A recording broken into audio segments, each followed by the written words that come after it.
Hello, I am going to read an article which is less than 10 minutes and it is too interesting to ignore.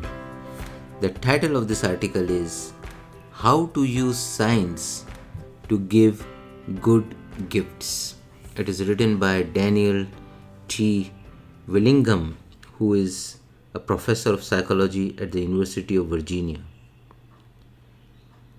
On Christmas morning, a husband quietly apologizes to his wife that his gifts this year are humble because money is tight.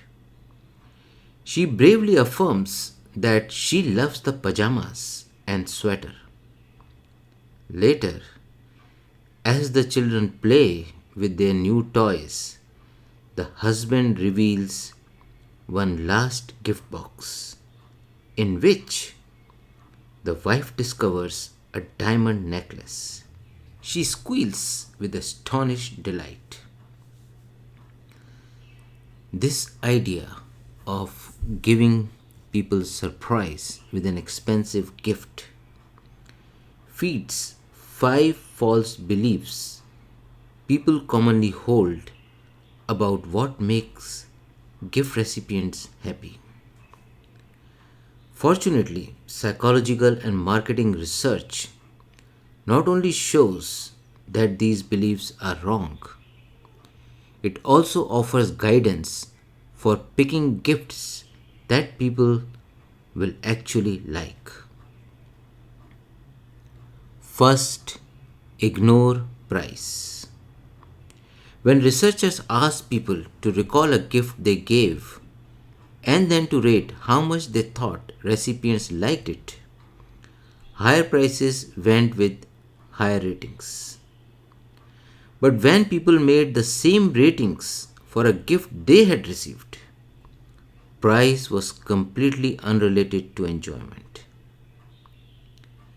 Second, give gifts that are actually usable.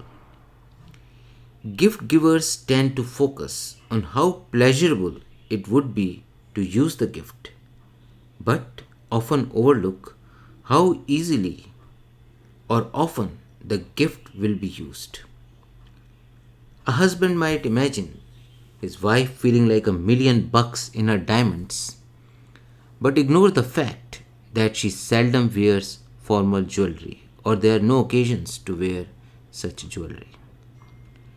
In an experiment showing this phenomena, researchers approached people in pairs who were out in public. One person completed a word search puzzle and was told that as a reward, she could give her friend one of two gifts: a pen described as beautiful but too heavy for everyday use, or a retractable pen that was easy to carry.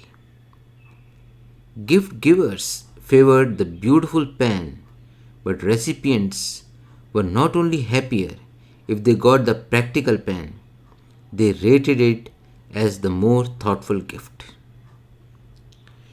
Givers might favor the beautiful and dramatic because they think about gifts in abstract. For example, they may think, what's a good gift? But recipients, in contrast, imagine themselves using it and so focus on utility. Third, don't worry if your gift isn't usable immediately. Although it feels odd to you, recipients don't mind waiting. In one experiment, researchers asked people to compare different types of gifts. One was immediately appealing, such as a dozen flowers in full bloom, or for a similar price, a gift that would be more satisfying in the long term, such as 2 dozen buds that would bloom in a few days. When people thought they would give the gift, they preferred the former, but others who were asked which they would like to receive picked the latter, the buds that would bloom in a few days. Another study showed a similar asymmetry for giving part of a gift. Givers didn't like the idea of giving someone half the money to buy a high end blender, instead, preferring to give a medium price model outright. Recipients showed the opposite preference. Fourth, give people what they ask for. Gift givers think that unexpectedness adds value because it shows the thoughtfulness. The wife wasn't expecting diamonds, but the husband knew she would love them. But recipients actually think it is more thoughtful to give a gift that they requested. They see it as showing that the giver attended to and honored their wishes.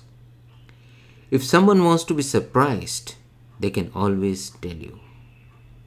Finally, fifth, give experiences, not things. This is true even during the pandemic. Research shows, research over the last decade shows that experiences lead to more long lasting satisfaction than new possessions. A family vacation is a better bet than the diamond necklace. But givers are leery of experiences because they worry it's more likely they will pick something that recipient doesn't want. It's a valid concern. But there is an easy fix. Make sure there are choices. Instead of giving someone a massage, give a gift certificate to a spa that offers a range of services. To be clear, all this research does not show that recipients mostly hate the gifts they get, but it does show that on average, people could give better gifts. But the question is, why don't they? It may be that we don't learn what makes a good gift because we seldom get valid feedback. Social convention dictates that we must like any present we get. Professor Jeff Gallach of Carnegie Mellon University, along with two colleagues, offers a compelling but somewhat darker alternative. Givers are actually a bit selfish. They favor dramatic, expensive, surprising gifts because they want to see the recipient's delight. The long term pleasure of recipient may not be observed and therefore is discounted. After a hard year, we may be especially eager to savor a look of shocked joy on a recipient's face. But after all, it is the season to set aside our own desires and try our best to anticipate theirs. That may bring longer lasting joy. So the article is ended. I'll just summarize the 5 recommendations it has for selecting good gifts. First, ignore price. Second, give gifts that are actually usable. Third, don't worry if your gift isn't usable immediately. Fourth, give people what they ask for. And fifth, give experiences, not things. Happy holidays!